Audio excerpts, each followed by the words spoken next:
Everyone, आज की हमारी जो वीडियो उसमें हम जानेंगे essential elements of a contract का वीडियो जो है वो पार्ट 3 है। ठीक है, पहले हमने जाना था इंडियन कॉन्ट्रैक्ट एक्ट होता क्या, उसको डिफाइन किया था। दूसरे में हम लोगों ने सेक्शंस को फाइंड करने की शॉर्ट ट्रिक जानी, और थर्ड वीडियो में हम जानेंगे essential elements of a contract. ठीक है, ये आपके नोट्स के लिए भी बहुत हेल्पफुल रहेगा। ठीक है, और आपको समझने के लिए भी बहुत हेल्पफुल रहेगा। तो ये है हमारे एसेंशियल एलिमेंट्स। ठीक है, कॉन्ट्रैक्ट की पहला जो क्या है ऑफर, दूसरा जो है वो हमारा क्या है एक्सेप्टेंस, तीसरा जो है lawful consideration, fourth capacity of parties, fifth free consent, six जो है वो लॉफुल ऑब्जेक्ट, सेवन जो है वो agreement not expressly declared void. ठीक है, आठवां जो है वो certainty, and ninth and last is possibility to performance. तो आज की वीडियो में हम ये सारे एसेंशियल एलिमेंट्स को जानेंगे कि क्या होते हैं। ठीक है, और ये उसके कंपोनेंट्स भी कहे जाते हैं कॉन्ट्रैक्ट के। पहला एलिमेंट है ऑफर। ठीक है, ऑफर क्या होता है? जब कोई एक पर्सन दूसरे पर्सन को ऑफर कर रहा हो, जैसे इसको हम एग्जांपल के थ्रू समझते हैं। मान लो ए जो है वो बी से कह रहा है मैं तुमको अपनी बाइक सेल करूंगा ₹30,000 में। तो यहाँ पे ए क्या कर रहा है, ए बी को ऑफर कर रहा है। अब ये बी के ऊपर डिपेंड है कि वो उस ऑफर को एक्सेप्ट करेगा कि रिजेक्ट करेगा। ठीक है, तो यहाँ पे ए बी को ऑफर कर रहा है। ठीक है, next is acceptance. Acceptance means क्या कि वही एग्जाम्पल के थ्रू हम समझते हैं। अब ए ने जो ऑफर किया था बी को कि मैं तुमको अपनी बाइक सेल करूंगा ₹30,000 में, तो यहाँ पे बी की ये रिस्पॉन्सिबिलिटी बनती है कि वो ए के ऑफर को एक्सेप्ट करे विदाउट एनी चेंज। वो कोई चीज़ ना करे, जैसा ए ने ऑफर किया था वो उसे एक्सेप्ट कर ले, तो इसी हम बोले क्या, acceptance. Third is capacity of parties. That means क्या कि कैपेसिटीज ऑफ पार्टी मतलब कि वो पर्सन जो कॉन्ट्रैक्ट में एंटर कर रहा हो वो मस्ट बी लीगली कैपेबल हो। ठीक है, ऐसा ना हो कि वो 18 ईयर से कम हो। ठीक है, या वो लॉ से डिस्क्वालीफाई हो चुके हो। वो कैसे होने चाहिए, कैपेबल होने चाहिए। मतलब क्या, 18 ईयर से अबव होने चाहिए, इज ऑफ साउंड माइंड होना चाहिए, लॉ के द्वारा डिस्क्वालीफाई नहीं होना चाहिए। एग्जाम्पल, ए जो है वो कॉन्ट्रैक्ट में एंटर कर रहा है कि वो एक लैपटॉप खरीदेगा, तो कॉन्ट्रैक्ट वैलिड माना जाएगा। क्यों माना जाएगा, क्योंकि उसकी एज कितनी है, 25 है। अगर वहीं पे इसकी एज 18 से कम होती तो ये कॉन्ट्रैक्ट वैलिड नहीं माना जाता, ये कॉन्ट्रैक्ट वैलिड नहीं माना जाता। ठीक है, next is free consent. Free consent मतलब आपसी सहमति। जब किसी कॉन्ट्रैक्ट में दो पार्टी शामिल हो और दोनों की अपनी आपसी सहमति हो, तभी वो कॉन्ट्रैक्ट वैलिड माना जाएगा। ऐसा ना हो कि उनके ऊपर कोई फोर्स किया गया हो, ठीक है, कोई फ्रॉड हुआ उनके साथ, कोई प्रेशर हो, ऐसा नहीं होना चाहिए। दोनों की अपनी फ्री कंसेंट होनी चाहिए। ठीक है, contract is free when it is not caused by coercion, undue influence, fraud, misrepresentation, mistake.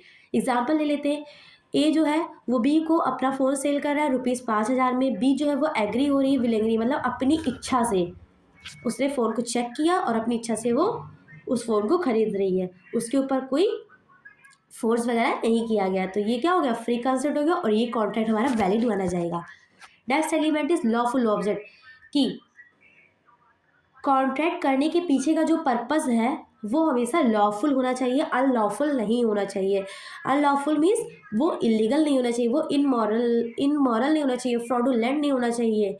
ठीक है, हमेशा कॉन्ट्रैक्ट का पर्पस जो है वो लॉफुल होना चाहिए। जैसे एग्जाम्पल के थ्रू समझते हैं, ए जो है वो कॉन्ट्रैक्ट में एंटर कर रहा है और वो बी को अपना हाउस सेल करना चाहता है ₹50,00,000 में। अब जो इसका ऑब्जेक्ट है वो कैसा है, लीगल है, तो ये कॉन्ट्रैक्ट वैलिड माना जाएगा। दूसरा जो है वो एग्जांपल हमने दे दिया अनलॉफुल ऑब्जेक्ट का। वहाँ पे ए जो है वो बी को कह रहा है कि मैं तुमको ₹20,000 दूंगा अगर तुम एक क्राइम करोगे।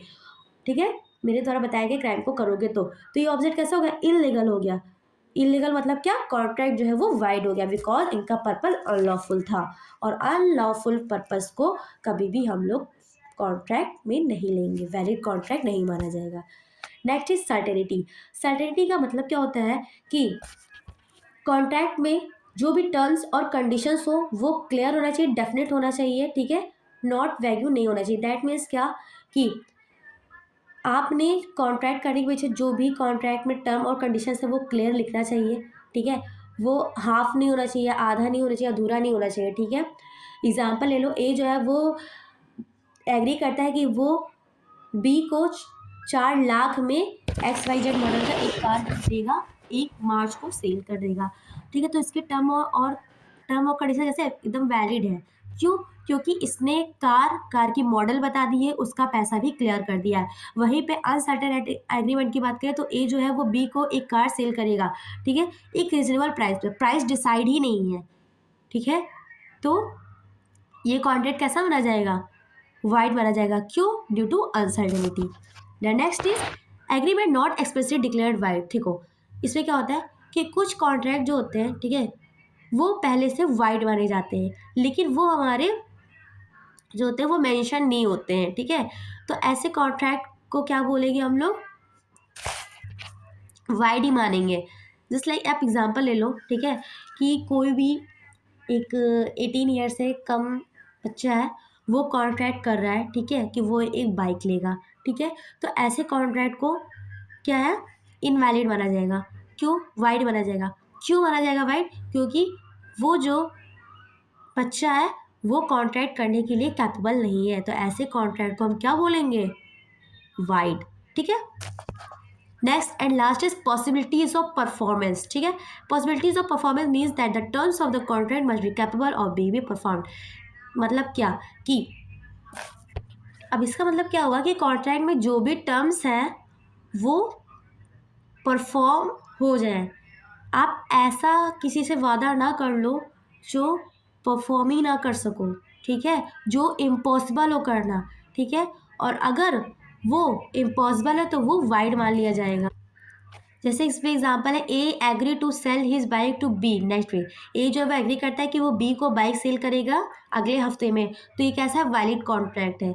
मान लो ए जो है वो बी से कहता है कि मैं तुम्हारे लिए चांद ले आऊँगा, ताड़े तोड़ लाऊँगा। तो ये क्या है? ये इम्पॉसिबल है और ऐसे कॉन्ट्रैक्ट को हम वाइड बोलते हैं। आई होप कि आपको कॉन्ट्रैक्ट के एसेंशियल एलिमेंट बहुत ही ईजिली तरीके से समझ में आ गए होंगे, ठीक है। So please like and subscribe. Thank you.